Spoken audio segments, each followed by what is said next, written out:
My name was Chloe Winters. I was the eldest daughter of the Wintons family in Haven City, the failure everyone knew. That day, I was kidnapped. The kidnappers wanted my family to choose between me and my illegitimate half-sister. In an abandoned factory on the South Roads, my hands were tied behind my back. I knelt on the cold concrete. Bruises covered my face, and blood trickled from the corner of my mouth. Opposite me stood my father, my 3 brothers, and the man I had loved for over a decade, Lucas Collins. The kidnapper leader stomped his foot on my shoulder. You can only save one.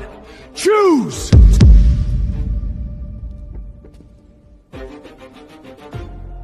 I choose Sienna. I choose Sienna too. I choose Sienna. Let Sienna go. You can do whatever you want with Chloe. My 3 brothers, not one of them hesitated. Their voices were as synchronized as if they had rehearsed. I placed my last hope on Lucas Collins, the man I had once given my blood to save. I only want Sienna. As for this woman, do whatever you want with her. I don't care. At that moment, my heart died. The pain was like being crushed by a boulder. I screamed and lunged toward the wall behind me. I didn't want to live anymore. The kidnapper leader grabbed my hair and yanked me back. A burning slap landed on my face, and I blacked out. In my coma, the 4 years of lost memories came flooding back like a tsunami. Human trafficking, the Mafia godfather, the life and death combat on the training ground. I remembered it all. I was the goddaughter of the Mafia godfather, the sole survivor who had fought through countless heirs. The young mistress of the Mafia, the next successor. The old Chloe was dead. What returned then was the queen of the underhell. My eyes snapped open. Gone was any trace of weakness. In its place was the cold, sharp clarity, forged only on the battlefield. The kidnappers were leering, tearing at my clothes. Good. You're awake. More fun when you're conscious. Their filthy fingers were about to touch my skin. I didn't give them the chance. My bound body flipped up like a striking snake. My legs swept through the air. 2 kidnappers were kicked flying, slamming into the corrugated iron wall with a dull boom. You!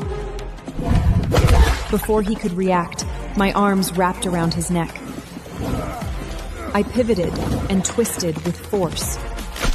Crack, the crisp sound of snapping bone. The kidnapper leader's neck twisted at an impossible angle. His body went limp and collapsed. I shook my numb wrists. A cold smile curled on my lips. I looked at my blooded hands. That was the real me. The weak, bullied daughter of the Winters family was dead. What returned was the queen of the underworld, the name that had made the entire international underworld tremble. After Lucas and the 3 brothers had just escorted Sienna to a safe area, they saw me take down all the kidnappers by myself. Their expressions looked as if they had seen a ghost. Chloe! You damn woman! You hired these kidnappers to put on a show, didn't you? Just to get my attention, you dragged Sienna into danger? Chloe, if you really hate me, I can leave. I just want you and Lucas to be okay. I knew it! This bitch is vicious! She'd do anything for attention! Chloe, you've disappointed us all. Julian Winters was silent, but his gaze was cold. I looked at them like they were a bunch of clowns. I walked toward Lucas, step by step. He was a head tall than me. But now, there was fear in his eyes. What are you doing? I raised my hand and delivered a hard slap. The sharp sound echoed across the open ground. This slap is a lesson for your disrespect. Lucas staggered sideways, half his face swelling instantly. You dare hit me? I announced that our engagement is officially over. I call it off unilaterally. The 10% of Winter's shares I gave as an engagement gift, return them within 3 days. From now on, our paths separate forever. I didn't look back at them again. Their furious shouts fainted behind me, but I didn't hear a word. Because I knew The real revenge had just begun.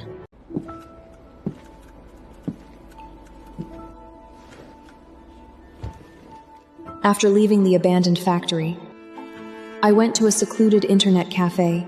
I turned on the computer. My fingers flew across the keyboard. A black-based illegal website appeared on the screen. Only a handful of people knew its gateway. I typed in a private account code etched deep in my memory. 4 years ago, the Mafia godfather had given it to me personally. He said, "This is proof of who you are." The page loaded. In my contact list, Bluebird was blinking. I'm back. I typed a message and sent it. Boss? Oh my god, boss? You're not dead? You're really alive? Bluebird was my most trusted contact outside the Mafia. Even the Mafia godfather didn't know he existed. After I fell 2 years ago, he was the only one still secretly searching for me. Tell me everything that happened in the Mafia these 2 years.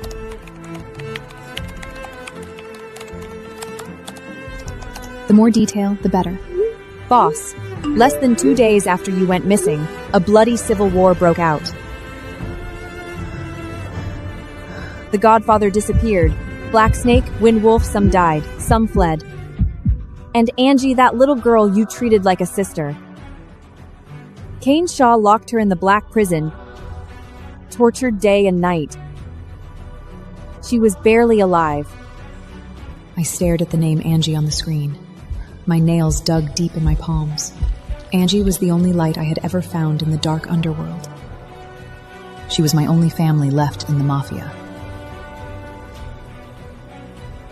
Kane Shaw, Carter Lewis. Just wait. Bluebird also told me that Wind Wolf was alive. He had escaped the Mafia and was now hiding in a military academy right here in Haven City, under the alias Death God. After leaving the internet cafe, I returned to the Winters villa. The sky was just beginning to lighten, but the living room lights were still on. In the living room, Quentin Winters was fussing over Sienna. My 3 brothers sat around them. The moment they saw me, their smiles turned to disgust. You ungrateful daughter! You dare come back? I walked into the dining room expressionlessly and sat down. This is my home. Why wouldn't I dare come back? Let me ask you, on what grounds are you taking back the Winters shares from the Collins family? Do you have any idea this will ruin the relationship between our families? Taking back what's mine is only natural. Not just the 10% I gave to the Collins family. I want the remaining 40% back too. Chloe, don't push it! This family doesn't belong to you alone. Exactly. Dad has run this company for decades. What gives you the right to take it back? Quentin's eyes darkened for a second. Suddenly his expression softened, and his tone turned gentle. Chloe, we're family. Don't be so extreme. Your mother said back then that you could only inherit the shares when you had the ability to stand on your own. How about this? As long as you can graduate from the Royal Military Academy and prove you can protect yourself, I will return all the shares to you. Deal?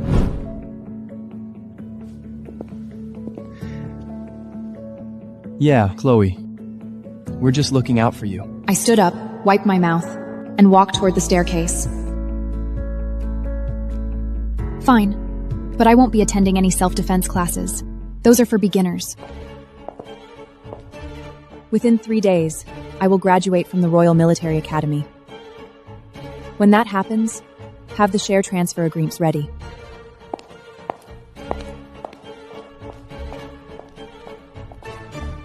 What? Graduate in 3 days? The next morning, I returned to the Royal Military Academy. The roar of the martial arts assessment echoed across the training ground, but I didn't join the crowd. I headed straight to the VIP reception room that director had prepared for his distinguished guest. The international martial arts master known as Death God resided there. I pushed the door open. Wind Wolf was sitting on the sofa, legs crossed.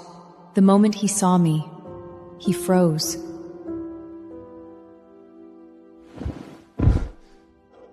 Wind Wolf's eyes reddened, and he dropped to his knees. Princess? Is it really you? You're truly alive. Get up and talk. I closed the door. Windwolf lowered his voice and reported on the Mafia's situation over the past 2 years. He told me about the death of Black Snake, about the Godfather's disappearance, about Angie being locked in the Black Prison and tortured day and night. I listened, my nails digging deep into my palms. Angie, the little girl who had seen me as her only family, was now suffering a fate worse than death. Princess, what do we do next? First, establish a foothold here. I will graduate within 3 days and take back the Winter's shares. You stay undercover. I'll contact you when there's a mission. I came out of the reception room. The combat assessment on the training field was reaching its climax. Lucas kicked a punching bag 4 meters into the air, earning thunderous applause. Sienna leaned against him, and Autumn was egging them on. I meant to walk past, but then I heard Sienna's hypocritical words. I'm just the Winter's illegitimate daughter. Surely my brothers will inherit the family business, and also my sister Chloe. I stopped in my tracks and let out a cold laugh. Since you know you're the illegitimate daughter, you could live up to your words and get the hell out of the Winters family. The crowd erupted. All eyes turned to me. Lucas rushed over, his face dark with anger. Chloe, are you insane? The Death God is right here. You dare cause trouble on this occasion? I'm here to see the director, not you. Get lost. Just then, the director walked out with Windwolf. Windwolf saw me and almost called out Princess again. A single look from me stopped him. Director, I formally challenge you. I will defeat you right here, right now. The entire academy froze for a moment, then erupted in thunderous laughter. No one believed a failure like me could beat the director. Ha, is she crazy? Challenge the director? I think she's desperate for attention. Behind the crowd, Sienna quietly took out her phone and sent text messages to several media outlets. The director didn't agree to my challenge on the spot. He frowned and said the official match would be at the gymnasium in 3 days. But today, the academy had a field combat training exercise.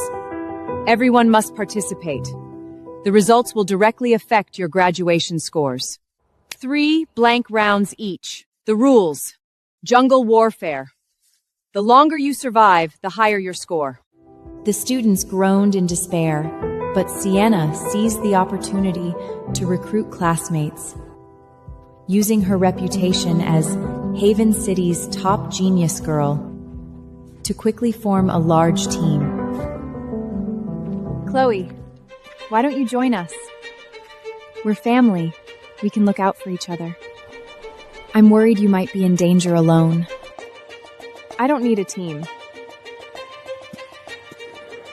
Chloe, I know you're doing this to get my attention, but it only makes me despise you more. Don't think a few tricks will win me back. I ignored him. Soon, dozens of students were flown by helicopter to a wilderness dozens of miles outside the city. From above, the dense forest stretched endlessly. Sienna led her large force charging deep into the forest. They scrambled and shoved, terrified of falling behind.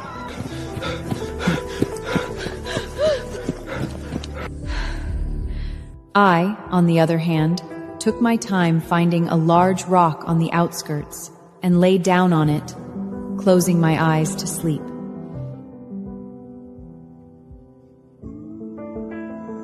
Instructor Danica, watching through the drone feed, stamped her feet in anger. But on the judging panel, an old veteran named General Clark, sent from the State Military Command, narrowed his eyes. That Chloe! What does she think she's doing? Everyone else is fighting for their lives, and she's just sleeping! This little girl. Interesting. Half an hour later, 10 retired military instructors entered the jungle and began frilling the students. Anyone eliminated by an instructor scored 0. Almost every student rushed deep into the forest, terrified of being caught, but I was still laying on that rock. The instructors reached the outskirts and spotted me immediately. A young upskater exceedingly rushed over. Ha! A freebie! The first elimination is mine! Calmly and unharriedly, I raised my pistol and aimed it at him, the corners of my twoth slightly upturned. Instructor, do you want your own team member to be the first one eliminated? The young instructor's smile froze on his face. The lead instructor gave me a deep look, then waved his hand.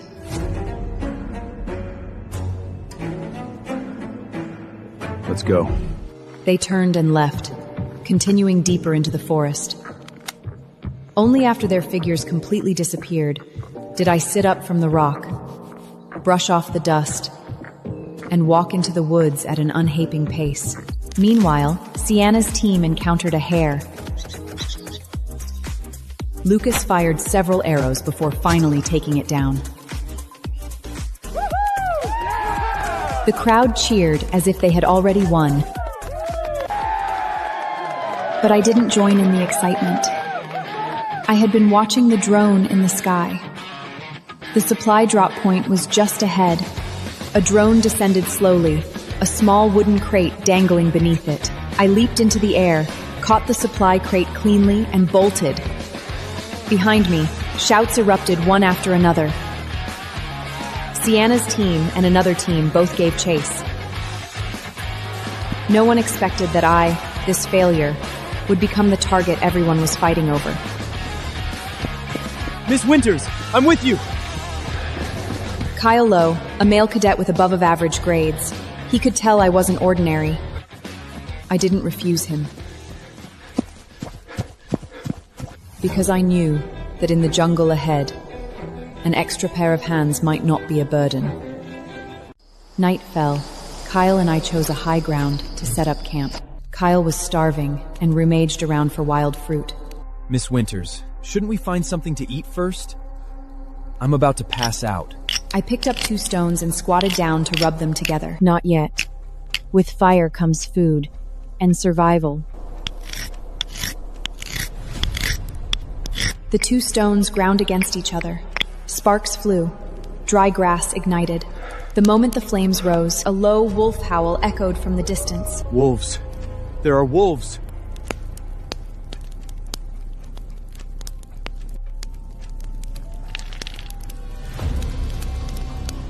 I picked up a few pebbles and stared calmly at the glowing green eyes, approaching in the darkness. Stay quiet. The first wolf lunged. I flicked my wrist, the pebble shot into its eye like a bullet.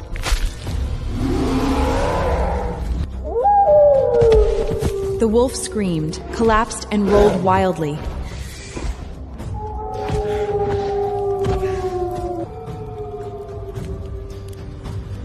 I rushed forward, picked up a large rock, and slammed it down hard on the wolf's head.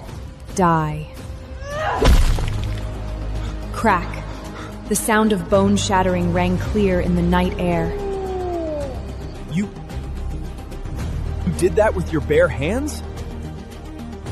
I didn't answer.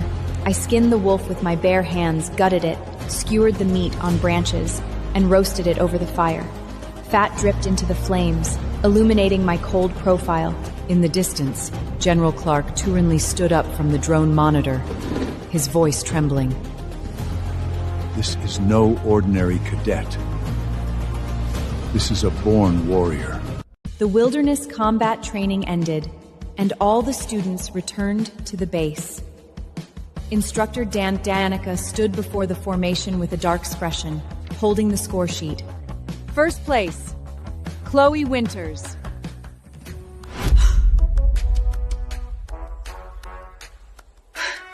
What? First place is Chloe? The entire training ground fell silent. Those who had once mocked me as a failure now all lowered their heads. Not a single person dared to meet my eyes. Sienna stood among the crowd, her smile long gone, replaced by twisted jealousy. Lucas' face was darker than the bottom of a pot. He refused to believe that the woman he had once looked down on had actually taken first place.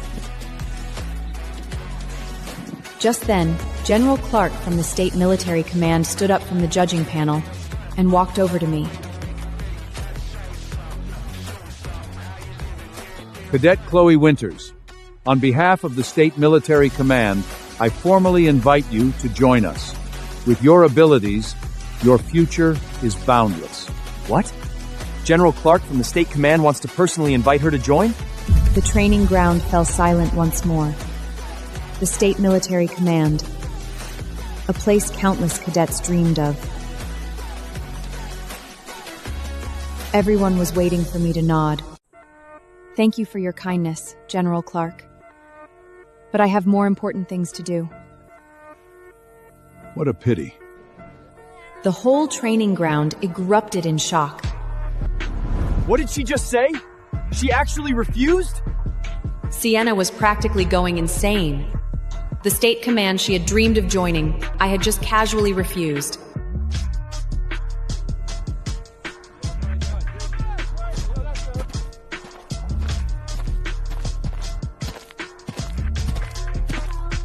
And I left the base without looking back. The day of the challenge against the director arrived. The gymnasium was packed with students and reporters, cameras pointed toward the ring. The media outlets Sienna had contacted in advance had already set up their equipment waiting to see me humiliated. In the crowd, a smug smile curled on her lip. The director stood in the center of the ring, his voice deep. Chloe, it's not too late to admit defeat. Fists have no eyes. It's not worth getting hurt. No need. The director wasted no more words. He threw a punch. The fist cut through the air with a whistling sound, shockingly fast. Just as the fist was about to hit me, I sidestepped. The punch brushed past my ear. At the same time, I raised my right foot and kicked the director square in the chest. The director flew backward and crashed heavily onto the floor below the ring. The dull thud silenced the entire gymnasium.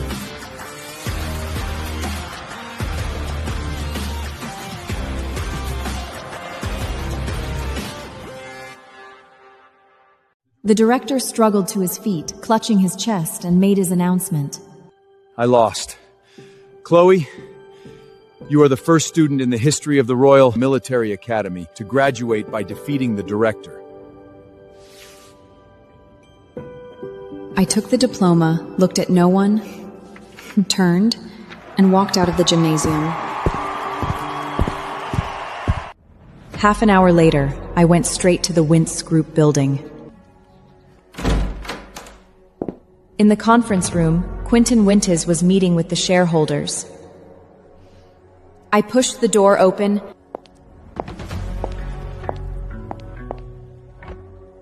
and slapped the diploma onto the conference table. You ungrateful daughter! What are you barging in here for? The diploma. The 3-day agreement. I've done it. Now, give me back the shares. Chloe, Dad hasn't even spoken yet. How can you... Shut up.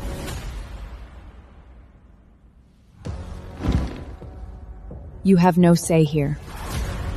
Chloe, don't push it.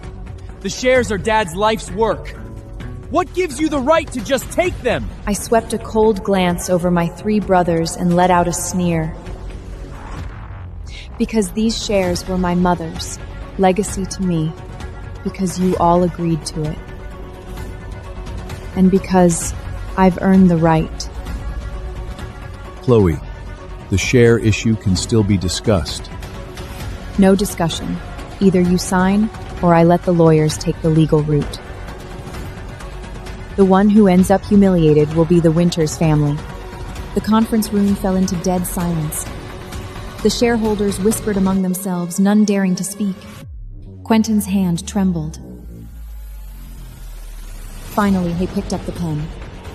I'll sign.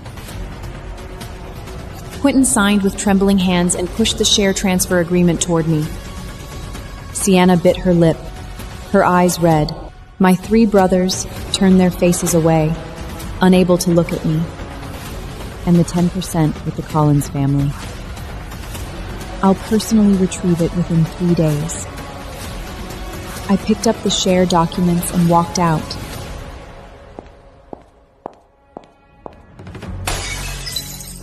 Behind me came the sound of Quentin smashing a glass. But I didn't look back. After taking back the shares, I didn't stop. To fight the Mafia, I needed to expand my power. The underground black market of Haven City was where the gangs gathered. It was a rough place. Guns, drugs, intelligence, anything could be bought. You scum from Uzo! Today you die! I didn't detour. I walked right between the two groups. My calm demeanor caught the attention of the West Side Gang's leader, Vincent Young. You are the Chloe Winters who's been making waves lately? Something on your mind? I see you have exceptional skills. Why not join my West Side Gang? I can guarantee you wealth and glory. You want me to join? Fine. But I only play as queen. You step down. Vincent froze. His men reached for their guns, but he raised a hand to stop them.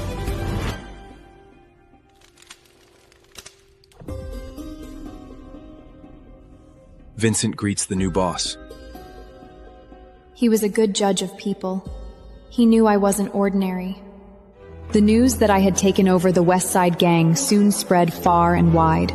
Meanwhile, on the other side, the Angel of Death Gang, under the orders of the Mafia, had already begun secretly hunting me down. An even bigger storm was brewing. Carter, the Mafia traitor, had come to Haven City. The Angel of Death Gang threw a Southridge Speedway race in his honor. I put on a racing suit, strapped on a helmet, and entered as a female driver. On the track, Carter was far ahead. He spotted the only female driver behind him in his rearview mirror and sneered into his radio. Don't cry when you lose. I said nothing. I floored the accelerator. My car shot forward like an arrow, overtaking dozen vehicles in a row. Carter saw someone closing in from his mirror. His expression shifted, then he smirked. He deliberately slowed down, trying to run me off the cliff. A curve lay ahead, the cliff's edge just beside the road.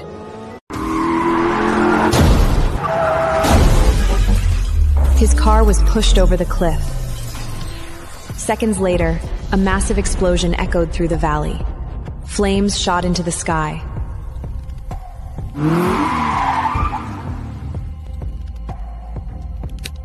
I stopped the car, took off my helmet, walked to the cliff's edge, and spoke coldly into the abyss.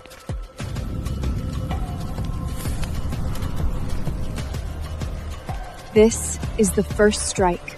Behind me, the roar of other race cars grew closer. I didn't look back. I put my helmet back on and crossed the finish line. The championship was mine. At the bottom of the cliff, the moonlight was dim. I returned to the wrecked race car and checked the body inside. I had just turned around when suddenly a hand grabbed me from behind. I reflexively sidestepped to dodge and whipped around with a kick. The mysterious man easily dodged it and threw a punch in return. The two of us clashed in the moonlight for over a dozen moves evenly matched. I took half a step back and narrowed my eyes. Ethan? Long time no see, young mistress of the Mafia.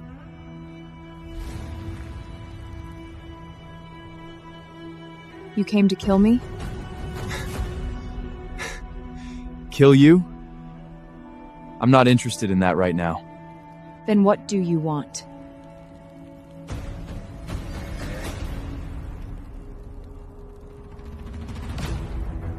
Cooperation. Cooperation?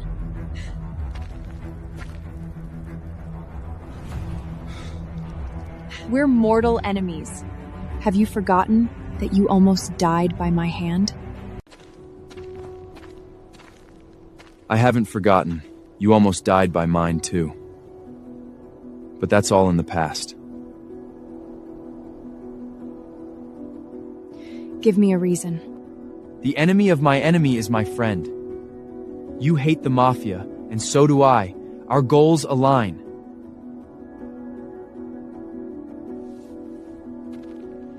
Why should I trust you? You don't have to trust me. But you're weak and alone right now, and I can help you. I don't need your help. Ethan stood where he was and called out to my retreating figure. You'll need me. I'll wait for your call. My footsteps hesitated for a moment, but I didn't look back. Soon I disappeared into the night. Ethan smiled and turned to leave as well. On the highway leading back to the city, I was driving, when suddenly several cars blocked the road ahead horizontally. I hit the brakes and scanned my surroundings. An ambush. From the darkness, over 100 armed members of the Angel of Death surged forward. Bullets raining down like a downpour.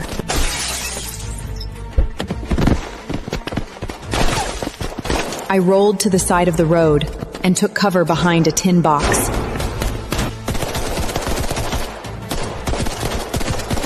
Damian Davis watched the scene through the monitor screen, looking smug. Chloe, today there's no way you'll escape. Bullets poured down like a storm, riddling the tin box with holes. I calmly reloaded and took down 3 more. But the magazine was soon empty. I tossed aside the empty gun and drew my dagger. Then close combat. Just then, a familiar figure rushed out from the shadows, firing both guns and instantly dropping the enemies trying to flank from the side. Ethan came to my side, the corners of his mouth slightly raised. I told you, you would need me. Busybody.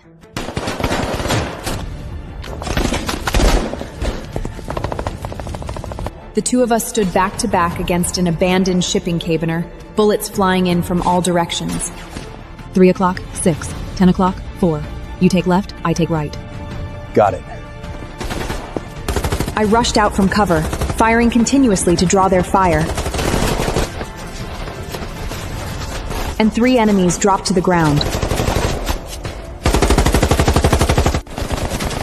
All the enemies' attention turned to me, exposing their flank. Ethan circled around from the shadows and silently took out the 4 on the flank.